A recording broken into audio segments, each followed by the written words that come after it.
Namaste. Namaste, Kumar. Namaste. Namaste. Namaste, Miraji. Namaste, Uma. Namaste.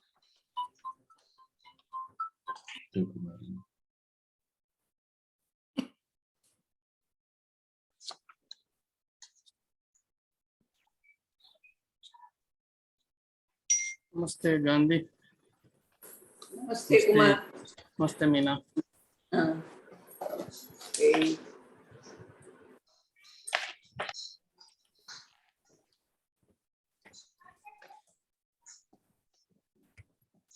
Oh.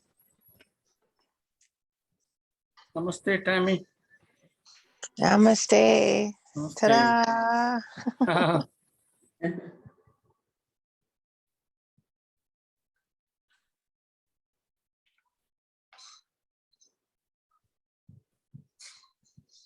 Tammy is 1 hour behind in Central Standard Time.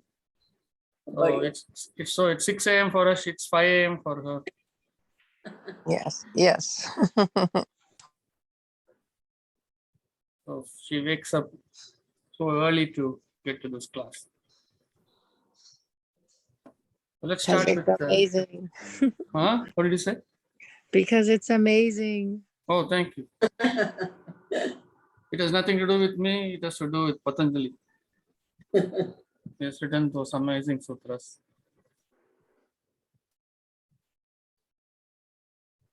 Oh, Kranti is here.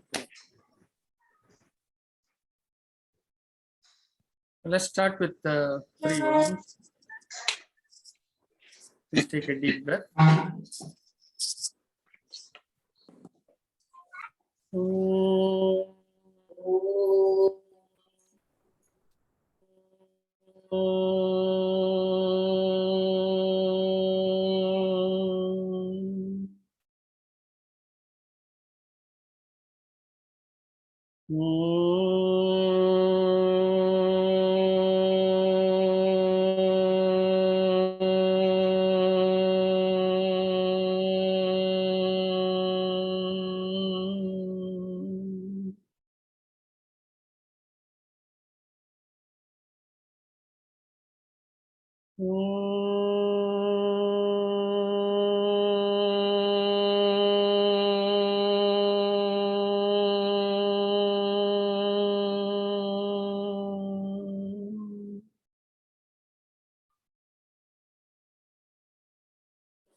Prabhatam, Namo Namaha, Namaste. Welcome you all to this class. Before I hand over to Kranti for chanting, do you remember the meaning of the 3 Oms? Meena, tell me what is the first Om for?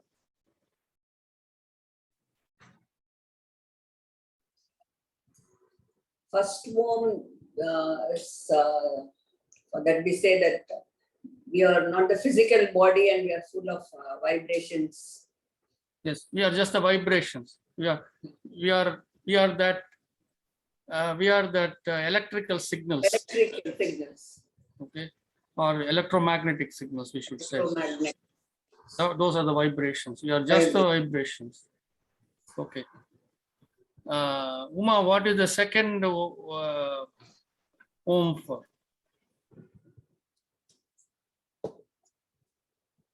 Forgot Kumarji. Okay, that's fine. I'm going to ask my sister, Lakshmi. Akka, you tell me. What is the second Om for?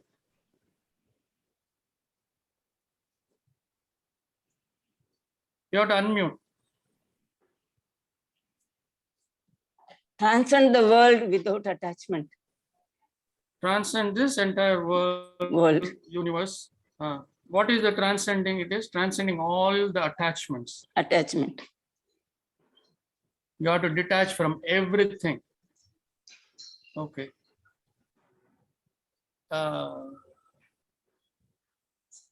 Shobhu, tell me what is the third Om for? That is to merge with the unmanifest divine. That is, So merge with the unmanifesting. That is Kaivalyam, Meena. Oh, yes. Yeah. So in these 3 Oms, we are pretty much covered everything, Mm. Yes. right?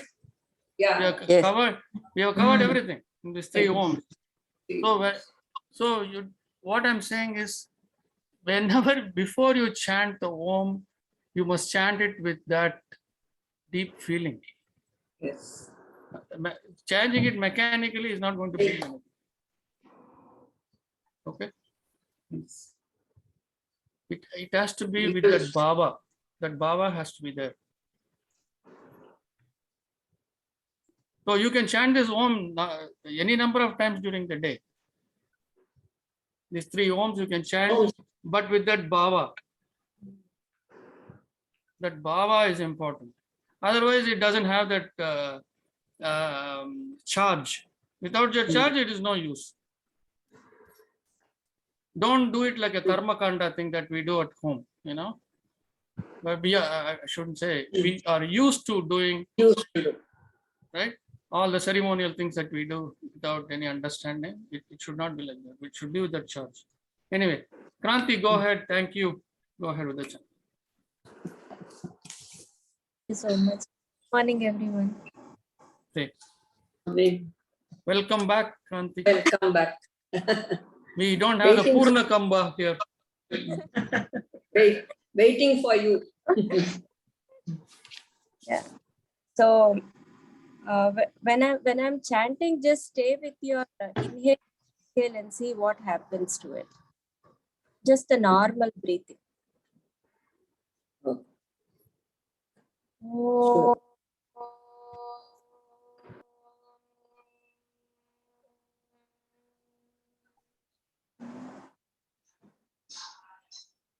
योगेन चित्तस्य पदेन वाचां मलं शरीरस्य च वैद्यकेन योपाकरोत्तं प्रवरं मुनीनां पतञ्जलिं प्राञ्जलिरानतोऽस्मि आबाहुपुरुषाकारं शङ्खचक्रासिधारिणं सहस्रशिरसं प्रणमामि पतञ्जलिं श्रीमते अनन्ताय नागराजाय नमो नमः।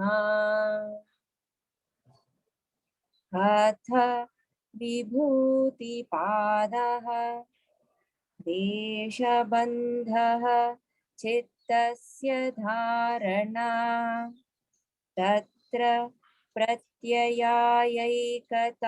नता ध्यानं तदेव अर्थमात्रनिर्भासं स्वरूपशून्यमिव समाधिः त्रयमेकत्र संयमः तच्चयात् प्रज्ञालोकः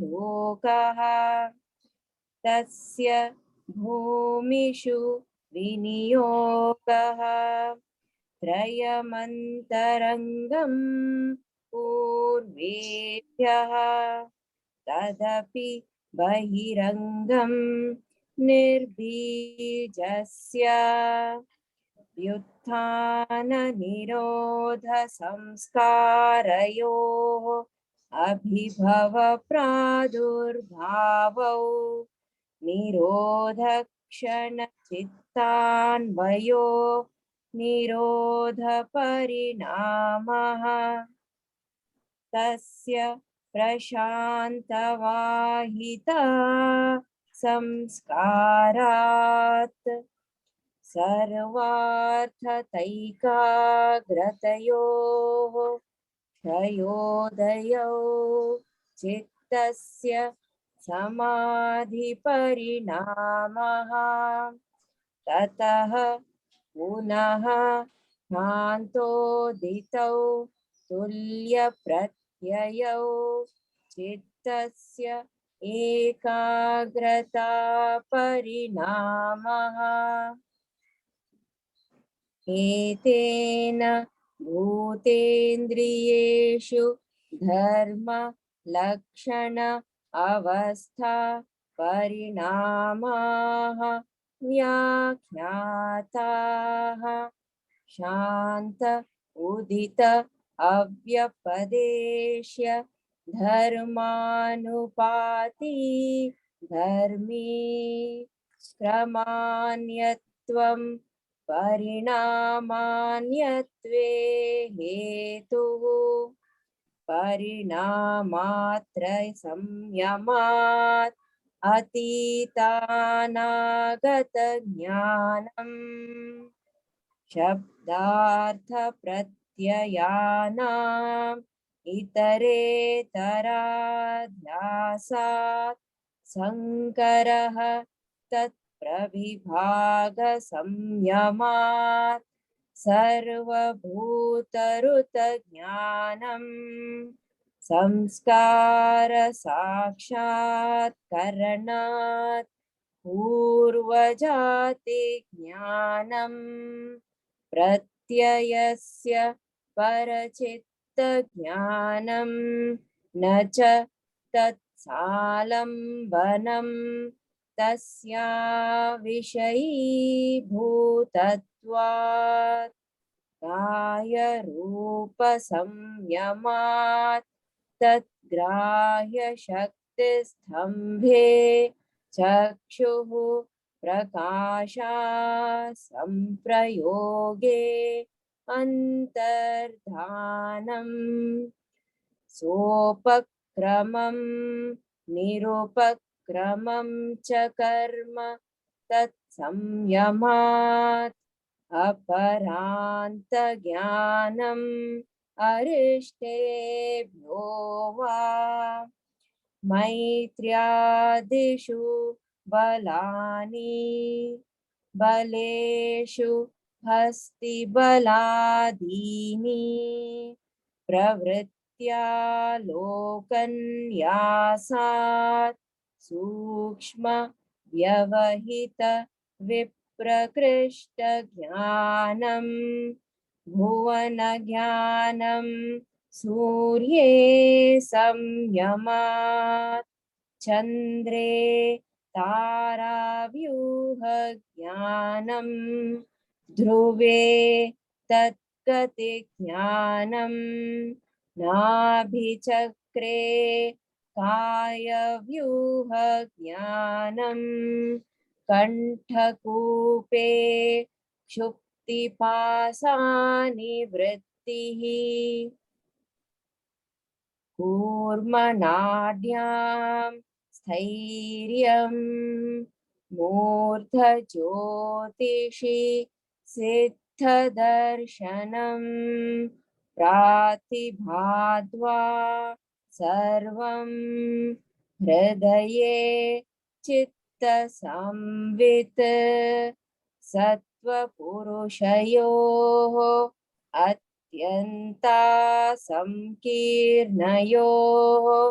प्रत्यया विशेषो भोगः परार्थत्वात् स्वार्थ संयमात् पुरुषज्ञानम् ततः प्रातिभश्रावण वेदन आदर्श आस्वादवार्त जायन्ते ते समाधावुपसर्गाः व्युत्थाने सिद्धयः बन्धकारणशैथिल्यात् प्रचार संवेदना च चित्तस्य परशरीरावेशः उदानजयात् जल पङ्क कण्टकादिषु असङ्गः उत्क्रान्तिश्च समानजयात् ज्वलनं श्रोत्राक्ष श्रोत्रकाशयोः सम्बन्धसंयमात् दिव्यं श्रोत्रम्. Thank you, Kranti. Thank you. Let me share the sutras.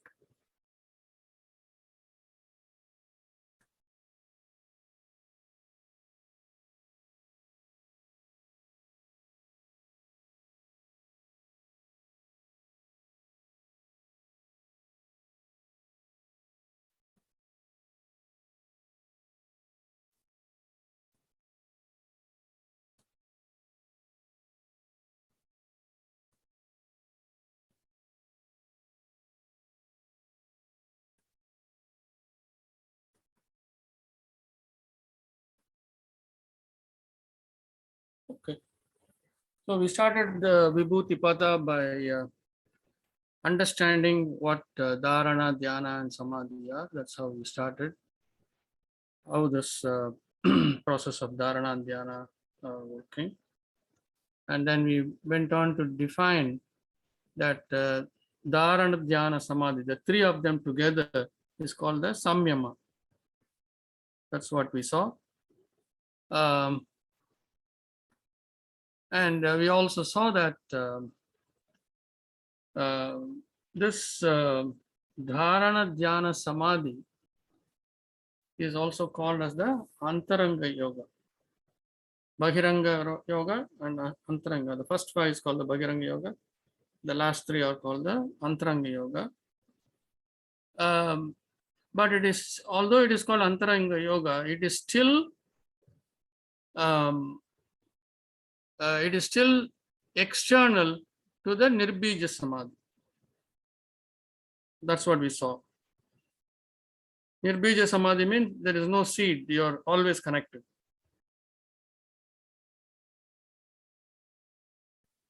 Then we went on to define Dharana. Patanjali went on to define Dharana with a different, from a different angle. That's what he defines by saying Nirodha Parinamaha, right? Where the Chitta Vrittis have kind of subsided. And then he defines Dhyana as Samadhi Parinamaha, and the Samadhi state as Ekagrita Parinamaha, where there is complete oneness and connectivity with the cosmic, with the unmanifest divine, or the cosmic energy, however you want to call it. So those are the important concepts that we saw. And then we also saw that in this process, the Samyama process, when you get back the answer as an experience, which means it's actually a reflection in your chitta, right? Because it is not outside, it is inside you.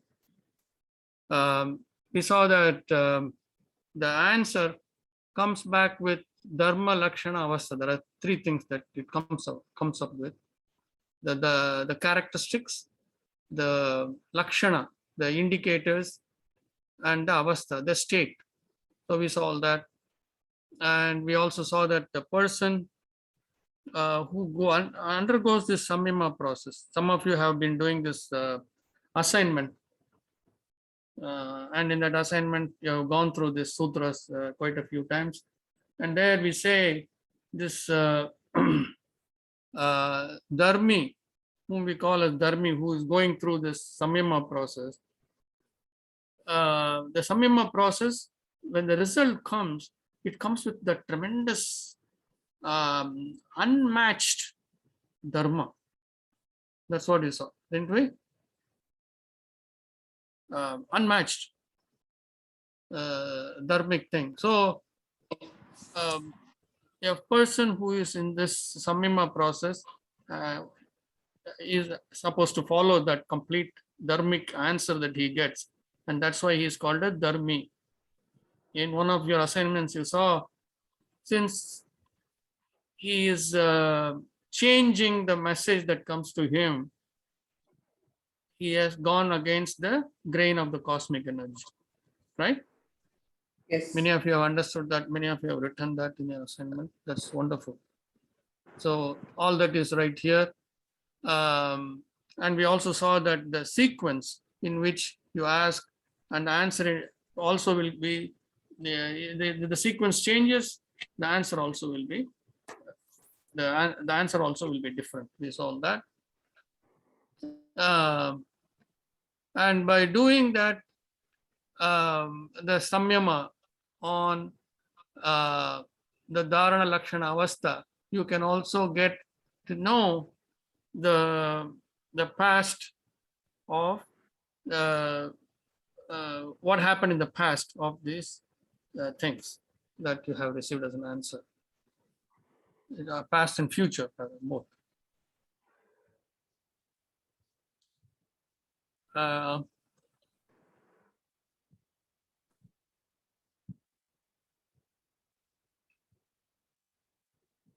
So we also saw that by doing a samyama on the sounds, we can get an understanding of all the various sounds in this universe. Meaning, even the sounds that animals are making, you can understand what they are saying, what they are intending to say. So that's where we saw this example of Dr. Dolittle and all that. So what we're saying is these extraordinary abilities come from that samyama process. That's what we are saying. So we saw many of these extraordinary abilities as we went on, that one can get into the chitta of another person. Although you may get into the chitta of the other person and know the characteristics of the other person, you can still not get into the chitta of the source, which means the unmanifest divine is still a black box. That's what the sutra is all about. Then we saw that antardhanam, that is that cloaking technology. We saw one can disappear. That is by blocking the energy that comes from the person who is looking at you. You can block that energy from his eyes. By blocking that energy, although you are physically there, they won't be able to see you. We saw that. And similarly, sounds can also be hidden. We saw that too.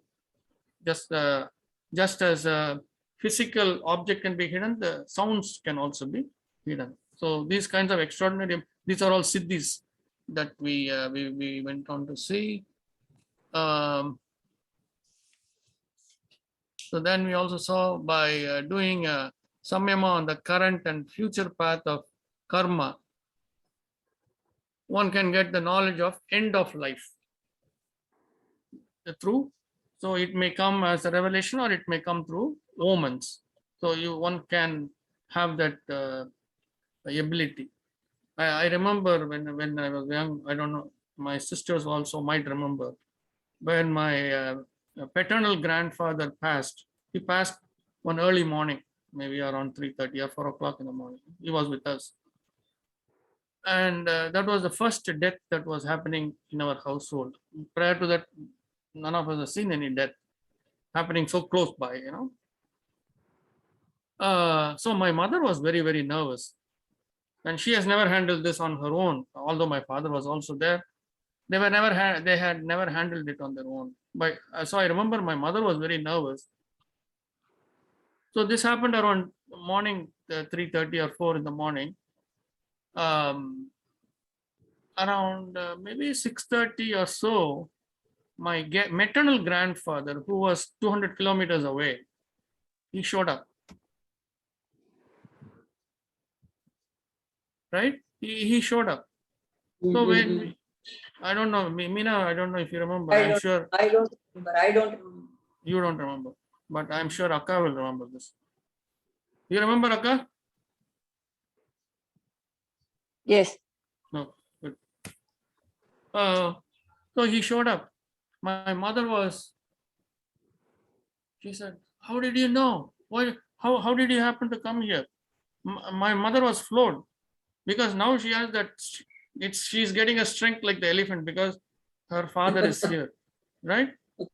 And my maternal grandfather was a very, very strong man, not physically very strong. I mean, he was in perfect shape. He was not a big person, but that very, very physically active and strong. He could move, he can do things on his own. So it's like having a strength of an elephant.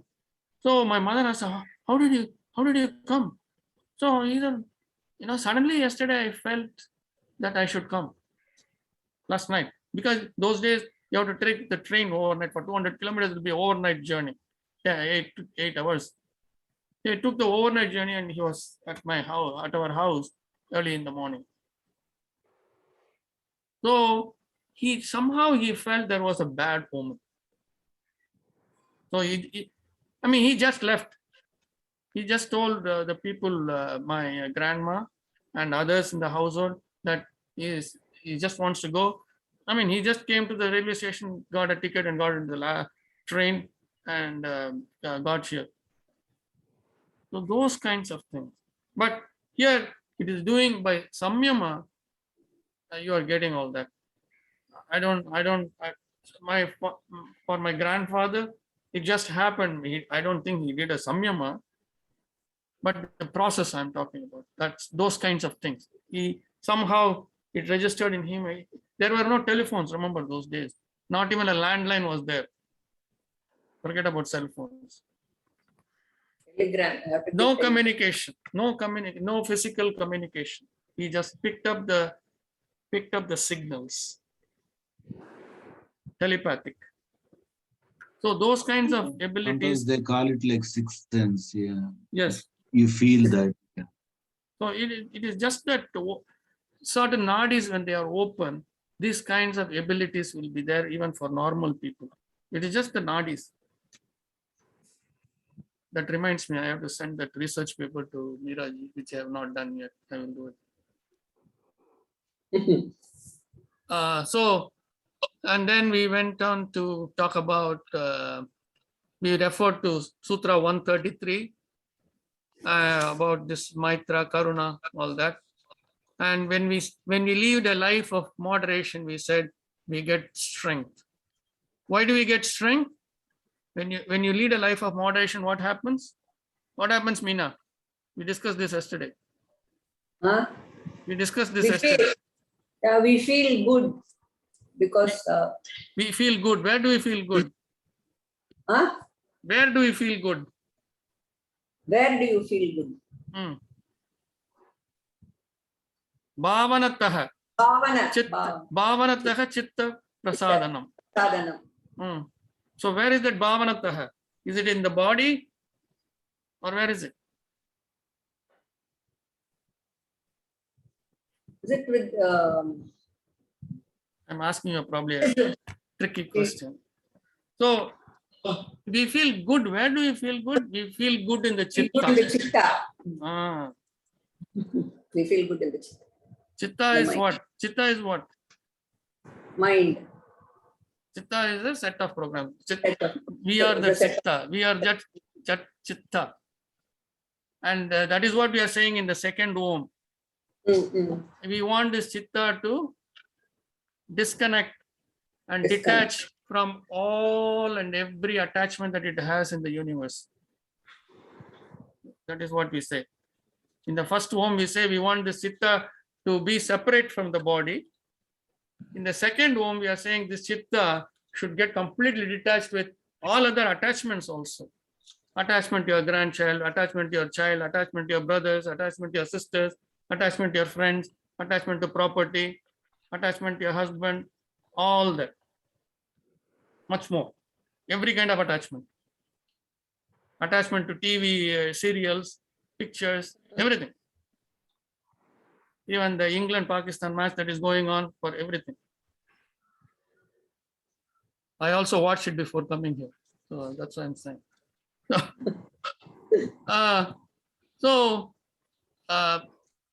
Because the chitta feels so good, and it is nischalana, it comes to the Nischalana state quite often. So this elephant-like strength you have, because there is no wastage of energy. Right? You get that strength, and that strength is like the strength of an elephant. So momentarily, my mother felt that elephant-like strength when she saw her father. So we went on to describe, we went on to see all that, and then so then we said we can also get certain other siddhis, like by doing Surya. On Surya, when you do a samyama, you get the knowledge of the entire cosmos. Bhuvana Jnanam. You get that. By doing samyama on Chandra, on moon, you get the knowledge of the movement of the stars, And when you when you do the samyama on Dhruva, that is the pole star, you get the jnana and knowledge about the movement of the stars and their patterns.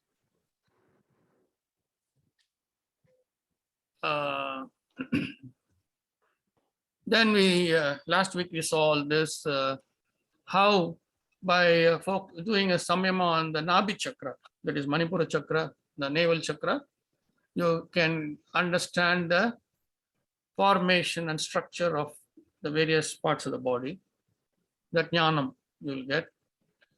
So this jnanam, when we say this jnanam is not in the domain of human beings, this is some extraordinary information.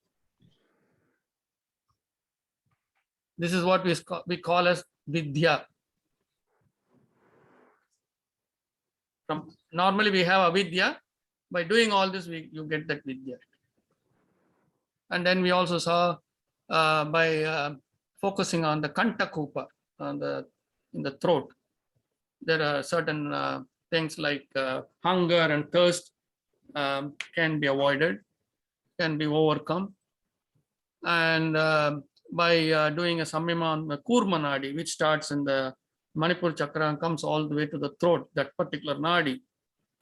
So we said that one can, because it is connected to the ear, nose, and throat, you get that balance, because it can align the crystals in your ears.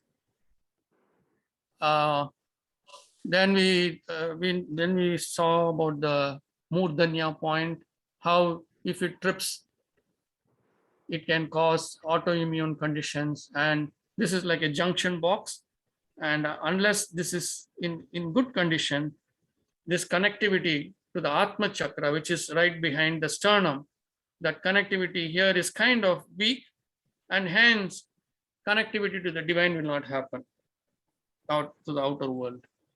That's what we saw. And once that Murdanya point is very active and fully energized and fully in place, then you get the full jnanam. Prabhatva sarvam.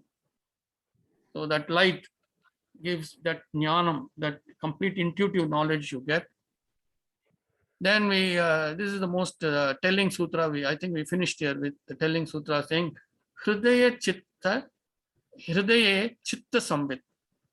We said that the Atma chakra, which is right behind the sternum bone, right, just behind the sternum bone, is the source of all Atmic knowledge, Atma Vidya.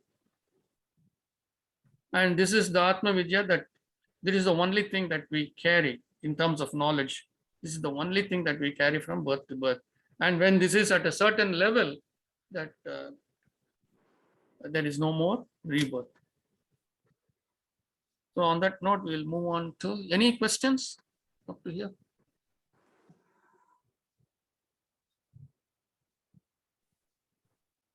Okay, so it's clear to everyone.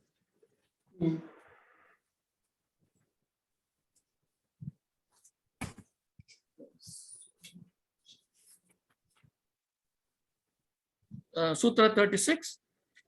Sattva Purushayoho atyanta asankirnayoho pratyaya avishesho bhogah para artatvat sarvartha samyamat purusha jnanam. The big sutra and a wonderful, beautiful sutra. Pay close attention. Sattva Purushayo. We spoke about Purusha. Where did we speak about Purusha? Long back. I don't know how many of you recall. We saw this in chapter 1 in Sutra 16. I can move back here and show you.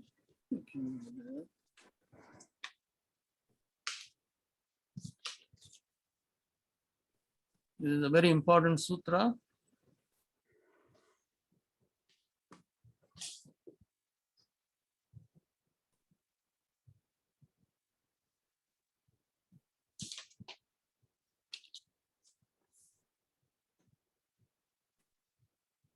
Right here, Sutra 16. Tat param purusha kyatehi guna vaitrishnam. So all that we said here, do you remember what we said about Purusha? Purusha? Soul. Does anyone recall? We said it is the higher entity, right? We said that it is the higher entity. So what we are saying as Purusha here is really God. That's what we are saying. So actually this sutra here says, if when you are in connectivity with the Purusha, then all these various gunas we can be eliminated. That's what we are saying here. That is, you can be unaffected by the gunas. The three gunas you can be affected. We also saw the definition of Purusha in Sutra 24. Klesha karma vipaka ashyaihi aparimarishtah Purusha Visesha Ishvaraha. Sutra 124. So this is where we said Ishvara, we are defining Ishvara as that Purusha. It is a Visesha Purusha, we say. It is a Visesha Purusha. And what is it that defines that Purusha? He is beyond the karma klesha cycle. That's what we are saying here, right? Mhm. So Purusha, we are always equating Purusha with, we know, because all of you have this, excepting for Tammy, Purusha means male. So what we are saying is this, that unmanifest divine is the Purusha. The unmanifest divine is the Purusha. The creation, this cosmos, this where we are living, all that, the entire creation belongs to Prakriti, the divine mother. So the subtle seed for the creation, just like a mother delivers a baby, the subtle seed comes from the man. So the subtle seed for creation comes from Ishvara, the Purusha. With me, people? Yes. So in effect, Prakriti is the first, if we say so, is the first soul that is launched. First chitta. Don't write soul, write chitta if you are writing down. The first chitta is Prakriti.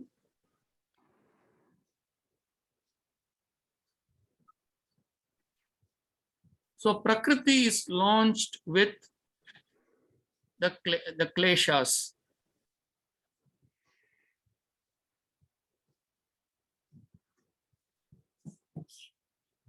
That's where the entire klesha thing starts. Prakriti is launched with kleshas. Creation can take place only if one can get into the state from sattva state. One has to be. Dr. Rajan was one day here during the question answer session. He was saying how asmita is classified under kleshas, because in the experiencing means you have dropped from that what should we say, that state of jatha. I mean, completely no movement, nothing. Still. Okay. So that is why asmita is defined as part of the klesha. Although it is just experiencing, even for that experiencing, you have to drop from that state of just being not of doing of no sanchala, nothing. No, the divine godmother, because any creation only a female can bring in the creation. The divine godmother is the controller of the creation of all this, whatever has been done. The entire world, everything has been created by the divine godmother. So divine godmother already has the kleshas in her. And all the creations that come out of the divine godmother will naturally have the klesha. With me, people? Yes, yes, Uma. This is the root klesha, mula klesha. My sister Lakshmi wrote mula klesha somewhere in her one of her assignments. I don't know if she understood, but she has written that. Do you remember, Akka? Yes, yes. Yes, Huh? yes. Several times I heard. I didn't catch you at that time. I let you go. So I knew I will catch you here. So I kept quiet at that. So she Both took of us always discuss about root yeah, klesha. she took the notes from here, from the sutra, and she wrote it. I know that. Anyway, so that's what we'll go back. So is this clear? The Purusha and Prakriti concept is very important. Yes. So we will now go back to our definition here. Sutra 36.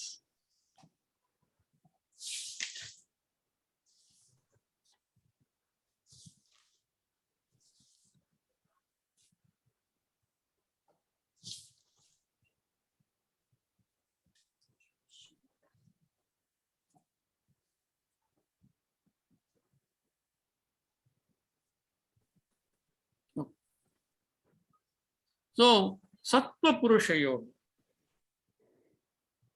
So by being in that state of Nishchalana is Sattva Purusha. Sattva state, what is the state of Sattva? We have three states, right? Rajas, Tamas, and Sattva. Rajas is that restless state. Tamas is that completely inert state. And Sattva is the state where it is neither this or that. It's completely stable and quiet. Okay. So Sattva Purusha Yoga. So we call that unmanifest divine as Sattva Purusha, because he is unaffected by anything that is happening. Unaffected. In Tamil we say, right? If a child is calm and quiet, we'll say, Sivanena irukku kolanda. We'll say, this child is like Siva.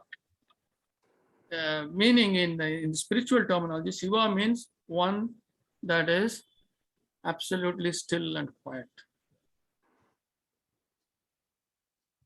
Sattva Purushayoho Atyanta Asankirna Yoho. Asankirna Yoho. Sankirna means narrow. Asankirna means not narrow. Atyanta means not at all. What we are saying? It is not at all narrow. What is not at all narrow?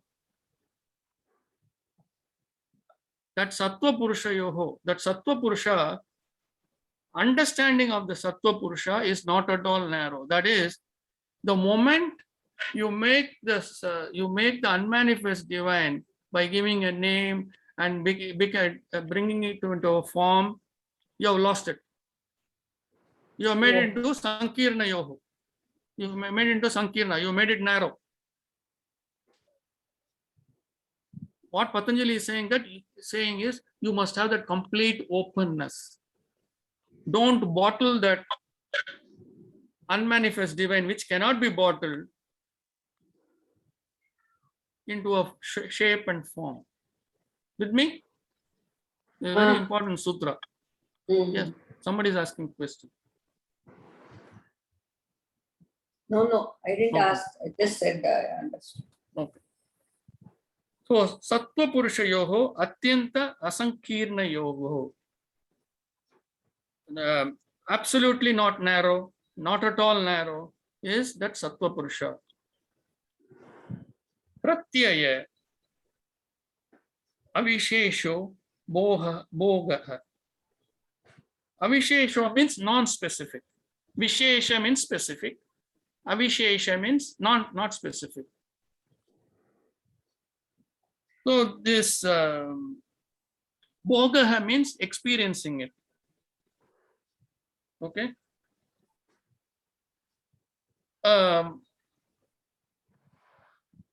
Whatever you Pratyaya. Pratyaya. Pratyaya means what comes to us. What comes to us. What we think or whatever comes to us. Avishesha Bogaha. The way, whatever comes to us, the way we experience it has to be non-specific. That is, this Sattva Purusha Yoho is non-specific. This unmanifest divine, you cannot specify him. He is non-specific. Para arthatvats, but something beyond. Something beyond us. Look at this, how he is defining. Swartha samyamat. Swartha means but within you. It is something beyond. Something beyond means something beyond imagination, something beyond our understanding. That's what it means. Right? He is finding it so difficult to define it. It is something beyond, but at the same time, it is within you. That is what one of my teachers used to say. This unmanifest divine is very, very, very, very far. At the same time, it is very, very, very, very near.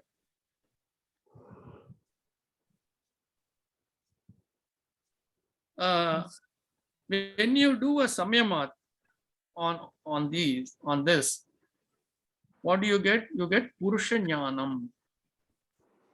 Even they mention about Tara. Tara means the farthest one where we cannot reach. Avatara is like the Tara is coming closer to you. Okay. That's Avatara. So that's the meaning of avatar. Okay. We saw a Tare. Tare is, I think, star. That is also very distant, right? So it could be from that also. Anyway, that probably is the reason why stars are defined as Tara. Is unreachable kind Yes. of. Okay. Yeah. Makes sense. So what he is trying to say is this unmanifest divine, don't have any assumptions. Be completely open. Let the unmanifest divine reveal to you and experience the unmanifest divine as it is. You can only experience it. There is no way to measure it. there is no way to feel it or understand it. You can only experience it. So any kind of caricature of the unmanifest divine, any kind of drawing or painting of the unmanifest divine is only a caricature. It's not full. It can never be full. Correct? Can never be full. In that person's mindset, he has come up with one drawing. That's all. So all other things are manifest. Rama, Krishna, Vishnu, all that we are saying are all manifest. Anything that you have picturized is manifest. Is the sutra clear? Para artha means what?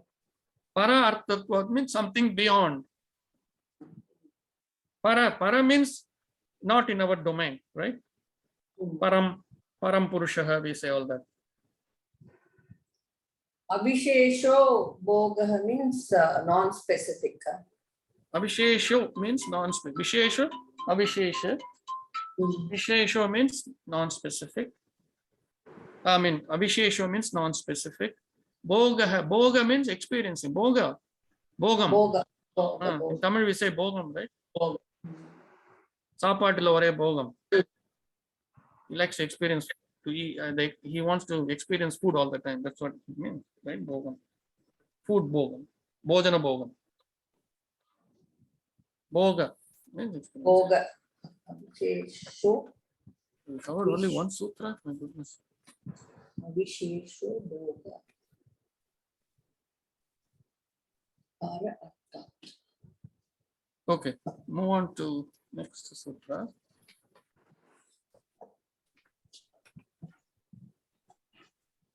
Tatah pratibha shravana vedana darshaswad varta jayante. So tatah, from that, pratibha means enlightened. Shravana, hearing, you get enlightened hearing from the earlier sutra. From that doing that samyama on that purusha, you get that jnanam. That jnanam, from that jnanam is what you get. You can get from that jnanam, you can get enlightened hearing. The enlightened is a prefix for all of them that we are going to read. Shravana is hearing. Vedana is sensing, that is feeling. Darsha is seeing. Swad we know there is a brand called Swad. Swad means taste, tasting. Varta means enlightened. All of them have this prefix, right? So enlightened hearing, enlightened sensing, enlightened seeing, enlightened tasting, and enlightened exchange of information.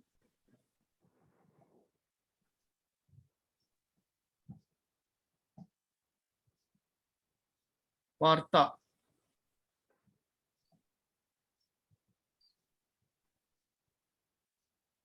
Te samadhi upasargha yutanay siddhayah. So he's saying all these things are, these are all, these are all siddhas, siddhayah. These are all siddhis. What are the siddhis? All these enlightened hearing, etc. siddhis. And they come from that state of samadhi. Te samadhi, from samadhi state they come. Arises. Vyutana means arises. Arises, these siddhis. And how does the way it arises is like, it is like rebirth. It's concept of, it's like a rebirth. Upasarga means rebirth from death, the dissolution, and the coming back again. So what he is saying is, in samadhi state, it is as if your current thing is your current body has quietened down and is dead, and some new thing has come. You're kind of reborn, right?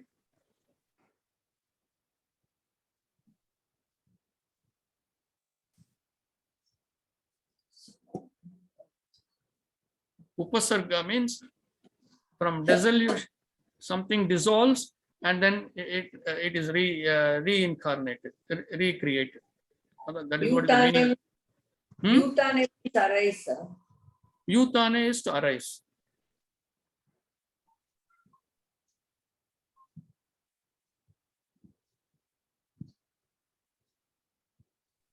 So we will stop here.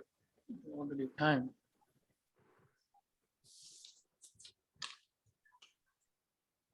Interesting, it said like by samyama on the truth of the self relative to the truth of others. I don't know why it compared with the in the definition, in the description in the bottom, Yeah. is the belief of extreme lack of narrow-mindedness is Yes. not distinct from that of Sattva Purusha, gives rise to pleasure experience. By samyama on the truth of the self relative to the truth of others comes the knowledge of the Purusha. Okay. Why is he comparing with the samyama? So basically we need to do the samyama on the self. That's what it is talking about, right? Yeah. But samyama on the truth. Self. Actually, you're doing a samyama is always not on, on the way that you are seeing the Purusha, right? On the way you are seeing the Purusha, the way you are seeing the unmanifest divine, on the truth of the self, relative to the truth of others. I don't know what he's meaning here. Right. I was reading the Sanskrit version too. Sattva Purusha. But whatever notes I wrote, it's not there in my notes like that.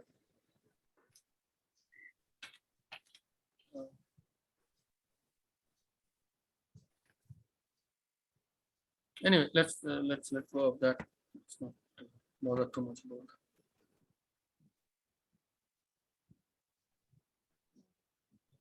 Some of these things even has evolved, but he has not gone back to correct any of those things. Yeah. When he publishes the book, we'll have the latest and greatest Yeah, we information. have it in the class, Kumarji. Huh? He has a class that I'm in this weekend, the last 2 weekends, and we're going through it. We get to see it, the redone stuff. Oh, from the book. Yeah. Is it? It's not published yet, right? No. No. I'm still doing corrections as he's going through it, so that's probably benefit of this. Okay. Mm-hmm. Still, some editing is going on. Mm-hmm. Okay. Mm-hmm. Thank you. Thank you. So,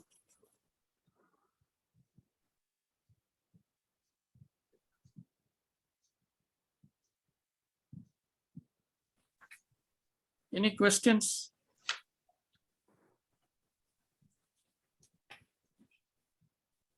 All these sutras 36 and 37. Basically 36 is a sutra for all religions. There is nothing. It's only for Hindus. It is a very general sutra for everyone, for all religions. How he has defined God.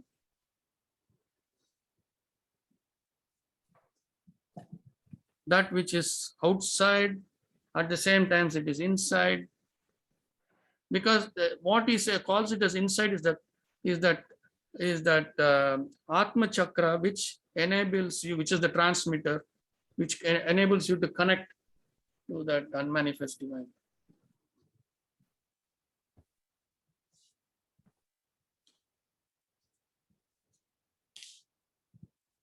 Sometimes we'll say modem, sometimes we take transmitter. So sometimes we can say a transceiver because it transmits and receives. So they all mean the same.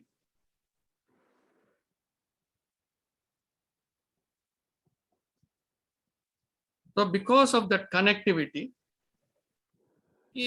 so when you have the connectivity, you're as good as that unmanifest divine, right? Because you have access to all the knowledge of the unmanifest divine. That is why we say that unmanifest is within. But when will that happen? It doesn't happen in the current state of us. It will happen only when sufficient purity has set in. When the purity sets in and the nadis open up and the samyama process happens and you're going to samadhi state is it's like a normal thing for you, just like drinking just like sipping a gulp of water. It's like that for you, or taking breath. When that samyama process is like that, that when ekagrita parinama has set in, then you have this connectivity, then you are as good as the unmanifest divine. So how dharmic one has to be. So please ponder on all these things. And it's already 7 o'clock. Let me leave. Take leave of you. Thank you. Namaste. Thank you. Namaste. Thank you. Namaste, Kumar. Namaste. Thank you.